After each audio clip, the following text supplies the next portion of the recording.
Welcome back to Next Gen Console Watch, our show following everything happening with the latest gaming hardware. I'm Damon Hatfield, and in addition to our usual suspects this week, Ryan from Podcast Unlocked and Max from Podcast Beyond, we are joined by IGN's Executive Editor of Tech, Bo Moore. Bo, welcome to the show. Thanks for having me.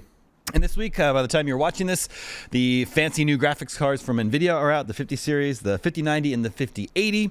IGN has reviewed both these cards, and they both got a 7 from IGN. Bo, can you sort of briefly summarize our thoughts on both these cards? Yeah, these cards are now the fastest on the market. They are the top end. Nothing in the consumer market beats them. They're great. That said, the upgrade from the 40 series is just not really that significant. We're seeing about a 8 to 10% bump on the 5080 over the 4080 or 4080 Super, which was the same price card that came out more than a year ago. And basically, it's just not really worth the upgrade if you're already on the 40 series. Now, if you're coming from 30 series or below, then it's going to be a huge upgrade and feel fantastic. But just that gen over gen upgrade just wasn't enough of a gap for us to really feel that these are truly knocking it out of the park. Can you speak to how these cards are using AI? I believe in the NVIDIA cards are using DLSS for multi-frame generation. Yeah, so DLSS has been around for many years. It's an NVIDIA tech that is short for deep learning super sampling that effectively uses an AI algorithm to render a game at a lower frame rate and then display it at a higher frame rate. So when you're trying to target 4K, as for what we see, it renders at something like 1440p or even 1080p, which is much, much easier on the hardware, and then it can scale up, and we're seeing 4K and looking equal to or better than native 4K, but with the demands of the easier, lower resolution. That's DLSS, the basic super sampling and upscaling part of it. But DLSS is also a kind of variety of other techniques that are getting more advanced by the years. And so the newest version of it is DLSS 4, which has a thing called multi-frame generation. Frame generation debuted on the last gen, on the 40 series, with 2x frame gen. And effectively what frame generation does is the GPU is rendering a certain number of frames, however many it can, but then an AI algorithm is actually inferring. It'll look at one frame and then the next frame, and it can insert a frame in between those as for what it thinks it should look like. And this not quite doubles your frame rate, but gets it, it's a significant jump. Right. The new version that is exclusive to 50 series is 3x and 4x frame gen. So previously where you would have one real frame actually rendered by the GPU, and then one inserted frame, you now have 1 and 3 for 3x, or I guess it would be 2 inserted frames for 3x and 3 inserted frames for 4x frame gen. So it's a massive, massive increase in the frame rates that is displayed to you, but there are some caveats to what that actually feels like in playing. Mm-hmm. We know that PlayStation is also very interested in AI. The PS5 Pro uses AI-enhanced 4K with PSSR. Mark Cerny talks about AI a lot. I believe even Phil Spencer at Xbox has been making some comments about AI recently. So this got us wondering, could AI in consoles, in future consoles, could that help keep the cost down in any way? Because we know the PS5 Pro is $700. There's a little bit of a worry that the next generation PlayStation 6 and the next Xbox, what are they going to end up costing?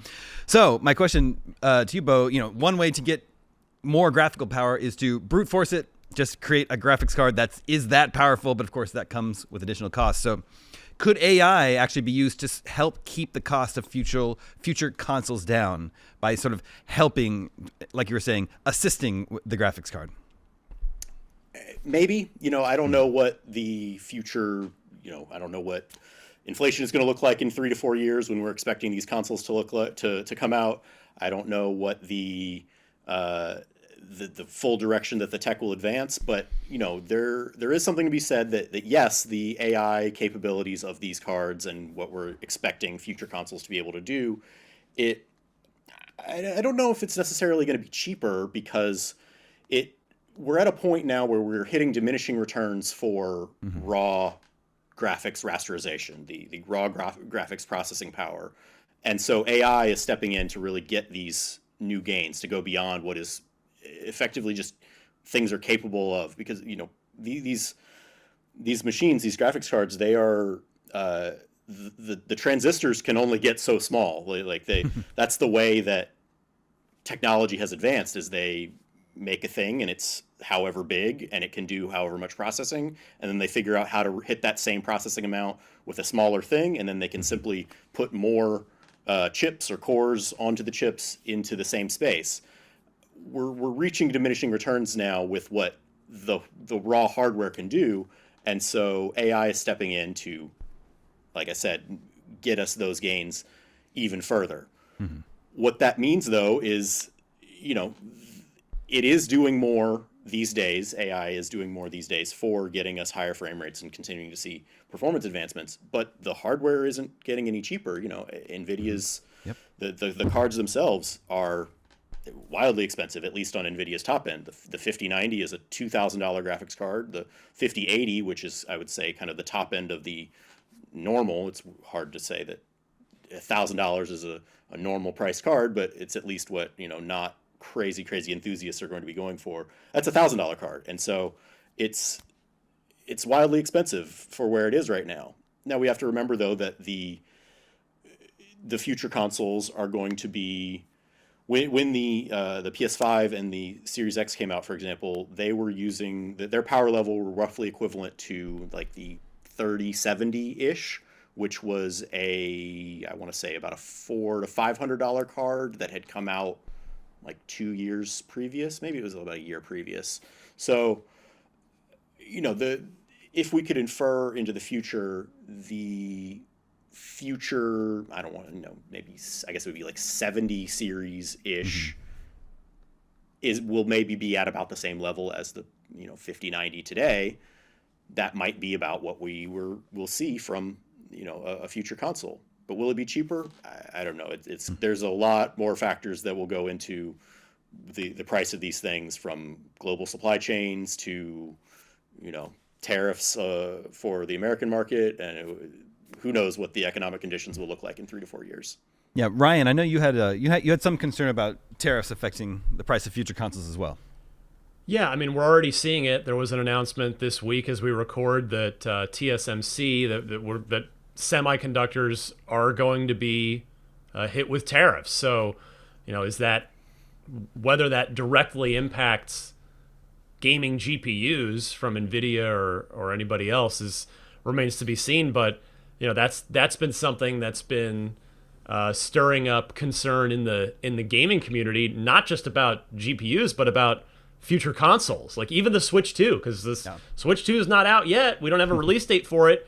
It's announced, and there's the administration that has pledged to enact these tariffs is in power. So this could happen at any time, and so I'm not even sure Microsoft or Sony knows what effect that there might be. They probably have a better idea than we do, but they might not even know the full extent of what they might be looking at in terms of not only their costs, but what their ultimate retail price to consumers is going to be, as Bo said, in 3 or 4 years when we're looking for the next Xbox and the next PlayStation. So it's harder to predict than ever, and it's a little, I don't want to say scary, not in like a real life-changing way, but like in the gaming context, it's kind of scary. Mm-hmm. What do you think, Ryan, about the future of, I just think AI-enhanced visuals, graphics, seems to be the future for games. These Nvidia cards are using it. PS5 Pro uses it. But I don't think Xbox has talked about that so much. I think they've talked about using AI for, is this right, for power conservation on a handheld? Yeah, so Phil Spencer did a couple of interviews with friends of ours this past week, one of them being our old friend Destin Legary on his channel. And Destin asked it point blank, what is Microsoft's sort of, how are they looking at AI with regard to gaming? And Phil, I thought, gave a pretty reasonable answer in terms of they would use it to, they're looking at it from a games first perspective, as Phil phrased it. But what he did say was that he sees it as something that could be useful in a wide array of devices, and he sort of specifically honed in on handhelds, because we know Microsoft is doing a handheld, effectively gaming PC that for Xbox that will run Xbox games, and that is those are battery powered. And he mentioned that, you know, if rather than running in 4K on a handheld that would take more power, you could run it in 1080p, or, you know, I'm just giving hypothetical, not sure. 4K on a handheld is probably not really going to do you much good anyway, but the point being that they would use AI and the upscaling and frame gen stuff that Bo's talking about to conserve battery power basically on these handheld devices. I mean, how it pertains and how it would be utilized for the flagship set-top boxes, like whatever the successor to the Series X is, remains to be seen with Microsoft. You know, we've seen where Mark Cerny and Sony seem to be going with it, and Microsoft's likely going to be going down some similar road. But yeah, it was interesting to hear Phil talk with Destin about how they see it as trying to benefit the gamer with regard to handheld devices that are going to be very much a part of Microsoft's vision of the gaming future. Mm-hmm. And Max, what's your take on AI enhanced graphics? We know that PlayStation is already, you know, very interested in this and will presumably be using the tech going forward with their future consoles. So yeah, we saw Sony kind of bet big on this with the PSSR that's, you know, baked into the PlayStation 5 Pro, and you know, Sony at the end of the day is a hardware manufacturer, so they're gonna be pushing stuff that is taking advantage of hardware. But on the flip side of things, we've got Xbox doing the whole, you know, the cloud push, the whole marketing campaign of this is an Xbox and it's everything you can possibly imagine shy of a litter box. And I guess I'm curious. We see this, you know, this footage of Cyberpunk 2077, you know, running on the highest possible hardware. One of the best ways to play that game when it came out was over cloud. Like, ironically, Stadia, the one thing it did right was, you know, it let you stream that game off a super high-end rig that maybe you didn't have the money for in your actual home. And, you know, we're definitely further along in terms of what game streaming is capable of at this point. And I'm kind of curious, how does AI intersect with that? Because, you know, you've got AI that's working locally on, you know, high-end hardware, but on the flip side of things, it's also a lot cheaper to just kind of, you know, plug your controller into the cloud. Mm-hmm. So yeah, Bo, I'm just kind of, what's your take on that? Yeah, I mean, you know, the AI advancements of DLSS or whatever, you know, PSSR and whatever Xbox ends up calling its tech, which will be basically built on the same thing that PSSR is built on, which, to be clear, those are the AMD's take on a AI enhanced upscaling, whereas DLSS is Nvidia's. Those are things that, yeah, they're running locally on the local hardware, whereas cloud-based things, the thing to remember about a cloud-based gaming solution is that that game is still running on hardware somewhere. It's just running on a server farm somewhere that has high-end gaming hardware. You know, that with NVIDIA GeForce Now, its whole system was you basically tap into a rig and it would be like a 3080 or a 4080 powered gaming PC, and it's like that's your virtual rig. And so, you know, those are the cards that are powering these cloud solutions. And so yes, those server farms are going to be using the same upscaling tech to hit the, you know, assuming that 4K continues to be the standard for what most gamers are wanting to play at, because 8K is definitely not there yet, and the gains from playing in 8K are not at all worth the performance demands. But I mean, to that end, when 8K displays become a standard, the way that we're going to get to 8K games is by way of upscaling, the same thing that we're already doing. The games will be rendered at 1440 or 4K and then upscaled to 8K, and that'll be the same thing happening whether it's locally on your own hardware or on a server farm somewhere and beamed to you via the cloud. Mm. So, Bo, this, you know, the AI tech, using it to enhance visuals is cool. That's cool technology, but you do have at least one reservation about it, right? Because it doesn't address game feel. It doesn't address how the game actually feels in your hand. Is that right? Yeah, I'm specifically talking about the frame generation portion of the current NVIDIA solution here. And so frame generation, when we talk about high frame rate and why that matters for performance, there's two main reasons that we care about having a higher frame rate. One is that the game looks smoother, so the high frame rate makes for just smooth gameplay. You're not getting screen tearing, you're not dropping frames, so it doesn't look choppy. And then the other part of it is the game actually feeling more responsive. So how quickly can the hardware render the frames and get them in front of your eyeballs? Frame generation, because it's not rendering any new frames, it's not getting to you any faster. So it does help with the smoothness aspect of things. It helps you get to 120 frames per second or 240 if you have a high refresh rate display that can take advantage of that. But if you're not getting already a base frame rate of 60 plus, I like to say 60 because I can't stand playing on anything below 60 frames per second. If you're not getting to that without the frame gen activated, it doesn't do anything for that feeling, the feeling of responsiveness. And this is what we talked about a lot with the PS5 Pro, is that you got the way games looked on quality mode, on graphics fidelity mode, with the feel of them being on performance mode. And that's why people liked playing on performance mode on base PS5 and Xbox Series X, is because even though it looks better graphically, the graphical fidelity, it just simply felt better to play at 60 frames per second than 30. And so the kind of same logic applies here. If you're using frame gen to get to 60, that means you're starting at like 20 or 30.